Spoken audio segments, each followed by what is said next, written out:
మిత్రులారా, ప్రజా యుద్ధ నౌక గద్దరన్న 77వ జయంతి సభాధ్యక్షత వహించిన యువమిత్రుడు సూర్యం, సహచర మంత్రివర్గ సభ్యులు జూపల్లి కృష్ణారావు గారు అన్న జ్ఞాపకార్థం అన్న అభిమానులందరినీ ఒక దగ్గరికి చేరవేయడం ద్వారా వారి స్ఫూర్తిని భవిష్యత్ తరాలకు అందించాలని ఈ కార్యక్రమాన్ని ఏర్పాటు చేసి నాతో పాటు ముఖ్య అతిథులుగా ఉప ముఖ్యమంత్రి వర్యులు బట్టి విక్రమార్క గారిని, హైదరాబాద్ ఇన్ఛార్జ్ మినిస్టర్ పొన్నం ప్రభాకర్ గారిని, జూపల్లి కృష్ణారావు గారిని, అదేవిధంగా పెద్దలు ప్రొఫెసర్ కోదండరామ్ గారిని, గంటా చక్రపాణి గారిని, అల్లం నారాయణ గారిని, పాశం యాదగిరి గారిని, కె శ్రీనివాస్ గారిని, అదేవిధంగా మా వాడు అని ఏ వేదిక మీదైనా నేను ఇష్టంగా చెప్పే గోరెట వెంకన్న గారిని, జయరాజ్ గారిని, ఇతర మిత్రులందరినీ, గద్దరన్న అభిమానులందరినీ ఆహ్వానించి ఒక మంచి కార్యక్రమాన్ని ఏర్పాటు చేశారు. ఈ కార్యక్రమం వారి కుటుంబ సభ్యులు విమలక్క గారు, మా ఆడబిడ్డ వెన్నెల గారు, వారి కుటుంబం అంతా కూడా ఎంతో కోల్పోయి చాలామందికి కుటుంబంలో గొప్ప పేరు కుటుంబ పెద్దకు వస్తే ఆ కుటుంబాలకు ఎంతో ప్రయోజనం చేకూరుతుంది. కానీ గద్దరన్నకు గొప్ప గుర్తింపు గౌరవం రావడంతో గద్దరన్న కుటుంబం సర్వం కోల్పోయింది. ఏ రోజు కూడా వాళ్ళు నాకు తెలిసి కంటి నిండా నిద్రపోయిందో, కడుపు నిండా బుక్కడు బువ్వ తిన్న రోజులు ఉన్నాయో లేవో నాకైతే తెలీదు.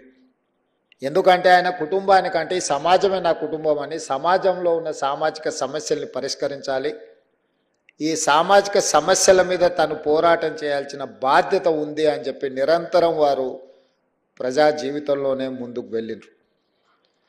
కంచా ఎలయ్య గారు లాంటి వాళ్ళు వాళ్ళ కళలతో స్ఫూర్తినిస్తే, గద్దరన్న లాంటి వాళ్ళు గలంతో గజ్జలతో ఈ సమాజానికి స్ఫూర్తినిచ్చిండ్రు, చికిత్సను చేయాలనే ప్రయత్నం చేసిండ్రు. నాకు గద్దరన్నతో చాలా సన్నిహిత సంబంధం ఉంది. చాలామందికి తెలిసి ఉండొచ్చు, తెలియకపోయి ఉండొచ్చు. లోతుకుంట ఇంటికి నేను అప్పుడప్పుడు ఎంపీగా కానీ అంతకంటే ముందుగానే వెళ్ళి గద్దరన్నతో కూర్చున్నట్టు.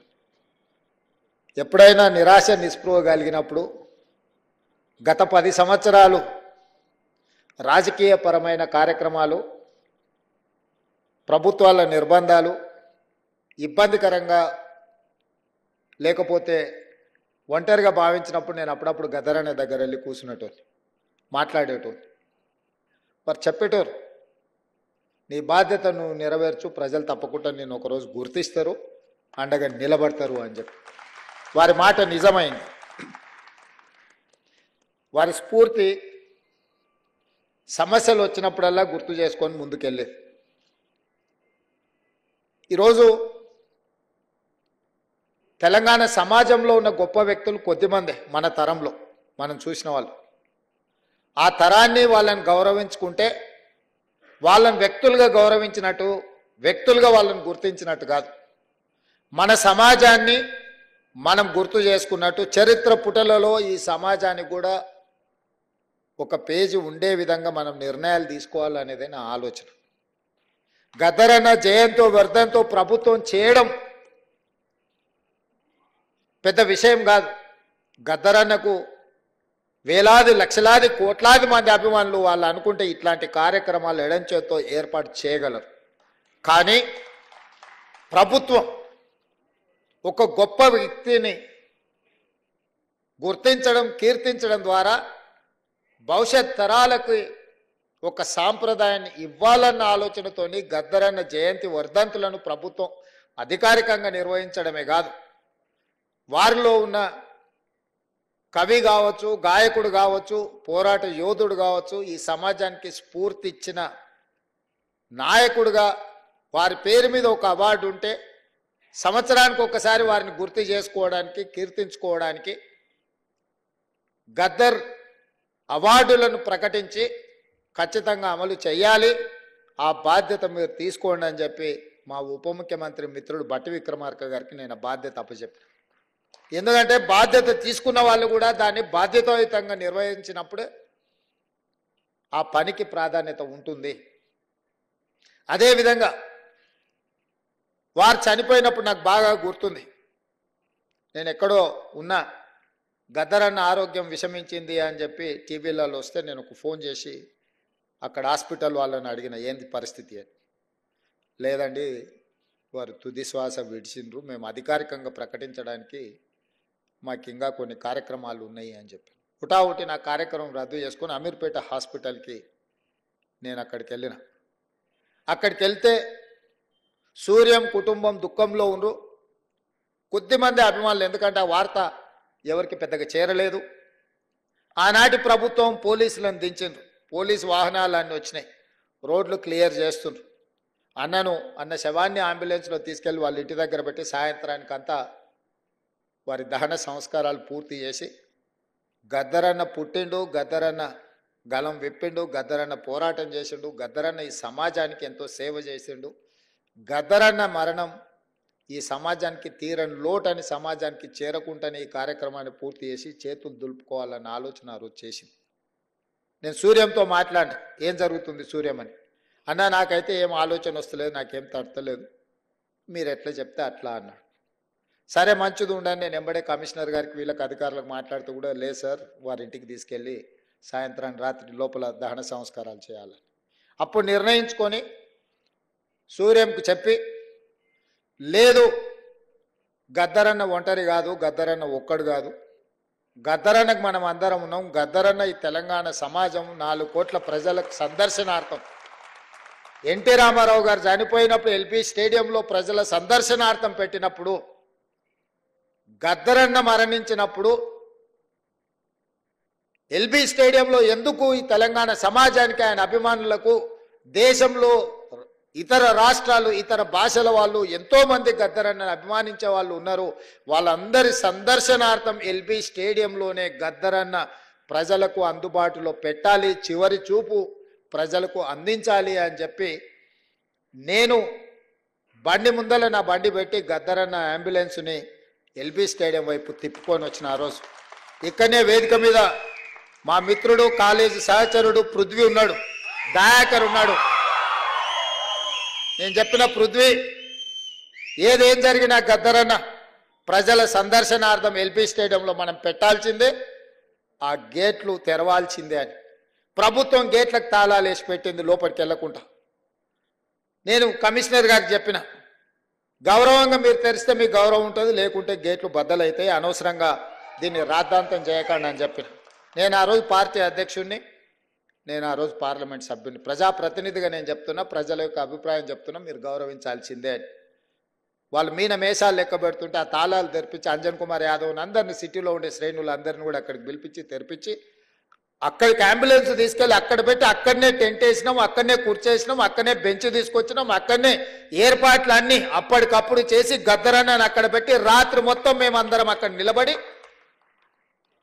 తెల్లారి ప్రజలందరూ లక్షలాది మంది వచ్చి గద్దరన్నను చివరి చూపు చూసి ఆయనతోని వాళ్ళకున్న అనుబంధాన్ని, మధుర స్మృతులను గుర్తు చేయడమే కాకుండా కవులు, ఆయన స్ఫూర్తితోని కవులు, కళాకారులుగా, గాయకులుగా రాణించిన వాళ్ళందరూ ఆయనకు నివాళులు అర్పించడానికి వాళ్ళు పాడిన పాట, అక్కడి నుంచి మేము పాదయాత్రలో వారి చివరి శవయాత్రలో మేమందరం నడుచుకుంటూ పాల్గొని, ఒక వీరుడు మరణించిన ఆ స్ఫూర్తి మనలో ఉంటుంది అని చెప్పి ఆ రోజు వేలాది లక్షలాది మంది ఆ చివరి అంతిమయాత్రలో పాల్గొని గద్దరన్న దహన సంస్కారాలు నిర్వహించారు.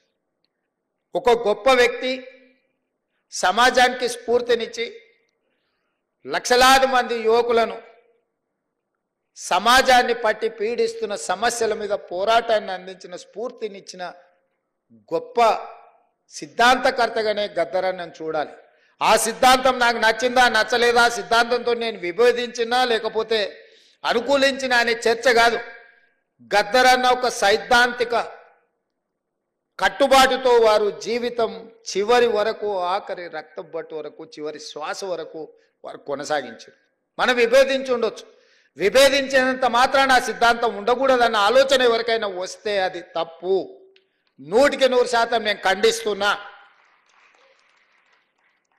విభేదించిన సిద్ధాంతాన్ని కూడా చర్చలో పెట్టడమే ప్రజాస్వామ్యము. ఈరోజు చట్టసభలల్లో అన్ని రాజకీయ పార్టీలతో పాటు అన్ని రకాల సిద్ధాంతాలకు సంబంధించిన వ్యక్తుల ప్రాతినిధ్యాన్ని డాక్టర్ బాబాసాహెబ్ అంబేద్కర్ గారు అనుమతి ఇచ్చిండ్రు అని అంటే ఆ స్ఫూర్తితో ముందుకు వెళ్ళాలి. అందుకే కేంద్ర ప్రభుత్వం పద్మభూషణ్, పద్మశ్రీ అవార్డులను ప్రకటించాలని రాష్ట్ర ప్రభుత్వాన్ని తెలియజేసినప్పుడు వ్యక్తిగా కాదు, తెలంగాణ రాష్ట్ర ప్రభుత్వంగా ఈ భారతదేశం యూనియన్ ఆఫ్ స్టేట్స్ ఏ ఒక్క వ్యక్తి యొక్క రాజ్యం కాదు, రాజ్యాధికారం కాదు. ప్రజలు ఎన్నుకున్న ప్రజా ప్రభుత్వాలు, రాష్ట్ర ప్రభుత్వాలు కూడితేనే కేంద్ర ప్రభుత్వం. రాష్ట్రాలుగా ఎవరికి వాళ్ళం విడిపోతే కేంద్రం అనేది మిథ్య, కేంద్ర ప్రభుత్వం అనేది మిథ్య. ఆ వ్యక్తులు గుర్తుపెట్టుకోవాలి. రాష్ట్రాల కలయికనే కేంద్రము ఈ దేశం. రాష్ట్ర ప్రభుత్వాలకు సంబంధించిన మేము ప్రభుత్వ అభిప్రాయంగా మా తెలంగాణ సమాజాన్ని, ప్రజలను స్ఫూర్తిని అందించి గొప్ప ఆదర్శంగా నిలబడ్డ వ్యక్తులకు అందించే పద్మభూషణ్, పద్మశ్రీ అవార్డు ఇవ్వవలసిందే. దానికి ముందు వరుసలో ఉండేవాడు గద్దరన్న. వారితో పాటు చుక్కా రామయ్య గారిని, అందశ్రీని, మిత్రుడు గోరెట వెంకన్నను, జయతీర్ తిరుమలరావు గారి పేర్లు నేను ప్రతిపాదించిన. ఇందులో ఏ ఒక్కరూ మా పార్టీ కార్యకర్త కాదు, నాయకుడు కాదు, కాంగ్రెస్ పార్టీ సంబంధం లేనోళ్ళు. మిత్రుడు గోరెట వెంకన్న ఇప్పుడే చెప్పాడు. నాకు కొంచెం ముఖ్యమంత్రి గారిని చూస్తే ఏందో ఈ వేదిక మీద ఉన్నా ఉండకపోయినా ఎట్లా. 14 నెలల్లో ఏ రోజు కూడా గోరెట వెంకన్న వచ్చి నన్ను అడిగింది లేదు, నన్ను కలిసింది లేదు. అయినా వారి సమాజానికి అందించిన సేవల్ని దృష్టిలో పెట్టుకొని వారికి కూడా తెలియదు నేను లేఖ రాసిన సంగతి. నాకు తెలిసి పత్రికలలోనే మాట్లాడినప్పుడే వారికి ఏదైనా ఐడియా వచ్చిండదు. వారికి సమాచారం కూడా ఇవ్వాలని నేను నా బాధ్యతగా భావించిన. నాతోని విభేదించినా సరే, లేదా సమాజం కోసం వాళ్ళు నాతోని విభేదించినా ఇంకోరితో విభేదించినా అనే దానికంటే 4 కోట్ల తెలంగాణ ప్రజలతో వాళ్ళు ఉన్నారు. ఆ ప్రజలతో మమేకమైన వాళ్ళను గుర్తించాలి, వాళ్ళని గౌరవించాలి అన్నదే ఆలోచన. నాతో ఉంటేనే ఇస్తాం, నాతో లేకపోతే ఇవ్వమనే విధానం మంచిది కాదు అని బలంగా నమ్మి వాళ్ళ పేర్లు ప్రతిపాదించిన. నేను ఈరోజు ఇక్కడికి వచ్చిన గద్దరన్న అభిమానులను వేదిక మీద ఉన్న పెద్దలు నేను అడుగుతున్నా. నేను ప్రతిపాదించిన గద్దరన్న కావచ్చు, చుక్కా రామయ్య గారు కావచ్చు, లేకపోతే అందశ్రీ గారు కావచ్చు, జయ జయ హే తెలంగాణ అందించిన అందశ్రీ గారు కావచ్చు, గోరెట వెంకన్న కావచ్చు, జయదీర్ తిరుమలరావు గారు కావచ్చు, ఎవరు ఎందులో తక్కువ అని నేను అడుగుతున్నా. పక్క రాష్ట్రంలో 5 మందికి ఇచ్చిండ్రు. ఆ 5 మంది కంటే ఈ 5 మంది ఏమైనా తక్కువనా? ఈ సమాజానికి మా వాళ్ళు ఆదర్శంగా లేరా? నేను ఒక పద్ధతిలో ప్రధానమంత్రి గారికి మా ఆలోచనను, మా బాధను, మా నిరసనను కేంద్ర ప్రభుత్వానికి ఒక వేదిక మీద నుంచి తెలియజెప్పి లేఖ రాస్తున్నామని చెప్పిన. కేంద్ర ప్రభుత్వం జరిగిన తప్పును సవరించుకొని భవిష్యత్తులో అయినా సరిదిద్దుకుంటుందని నేను భావించిన. కానీ దురదృష్టవశాత్తు కేంద్రంలో మంత్రిగా ఉండే వ్యక్తులే మేము ఇవ్వం గద్దరన్నకు మేము ఎలాంటి గౌరవించము అని మాట్లాడితే నేను ఒక్క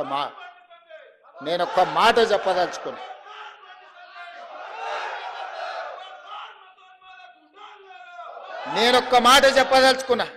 మళ్ళొక్కసారి మీరు మీ పార్టీ గద్దరన్నకు వ్యతిరేకంగా, గద్దరన్న గౌరవాన్ని కించపరిచేటట్టు మాట్లాడితే మీ పార్టీ ఆఫీసు ఉన్న ప్రాంతానికి గద్దరన్న పేరు పెడతా. నీ పార్టీ కార్యాలయం అడ్రస్ రాసుకోవాలంటే గద్దరన్న గల్లీ అని రాసుకునేటట్టు చేస్తా బిడ్డ మిమ్మల్ని. మీరు అనుకోవచ్చు ఏం చేస్తాడు ముఖ్యమంత్రి, అవార్డులు మా దగ్గర ఉన్నాయి కదా, పద్మభూషణ్ పద్మశ్రీ ఇచ్చేది మేం కదా అనుకుంటున్నావు. కానీ నీ పార్టీ ఆఫీసు గద్దరన్న రాష్ట్రంలో ఉంది, ఆ సంగతి మర్చిపోవద్దు. నీ పార్టీ ఆఫీసు ఉన్న ప్రాంతానికి ఆ కాలనీకే గద్దరన్న పేరు పెడితే అప్పుడు ఎవరు పేరు రాసుకుంటావు?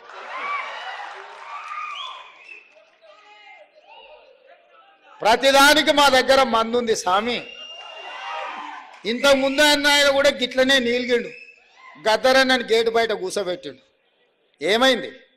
గేటు బయట కూసబెట్టిన ఆయన లోపల ఉన్నాయన గద్దె మీద కూర్చున్నాయన గొప్ప అనుకున్నాడు. కానీ చూస్తుంటేనే ఆయన గద్దె కూలింది, గేట్లు బద్దలైనాయి. గద్దరన్న వారసులు లోపలుండ్రు.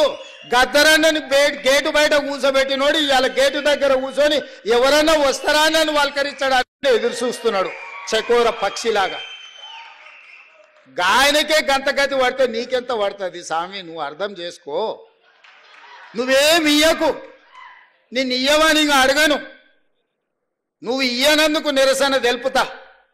ఎట్లయితే గద్దరన్నని గేటు బయట కూర్చోబెట్టినోనికి పట్టిన గతి ఉందో వచ్చే ఎన్నికల్లో నీకు గదే గతి పడుతుంది. ఓట్ల విప్లవం వస్తుంది, ఓట్ల విప్లవం వస్తుంది.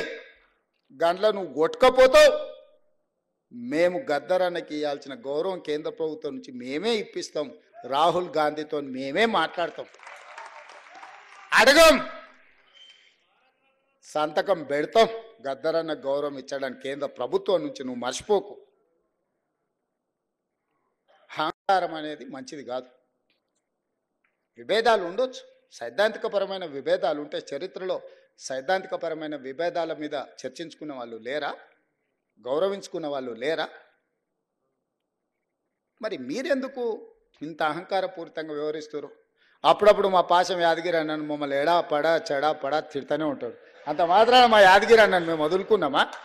పెద్ద మనిషి అనుభవం ఉన్నాడు. ఎక్కడన్నా ఏదన్నా అటు ఇటు ఉంటే అంటాడు.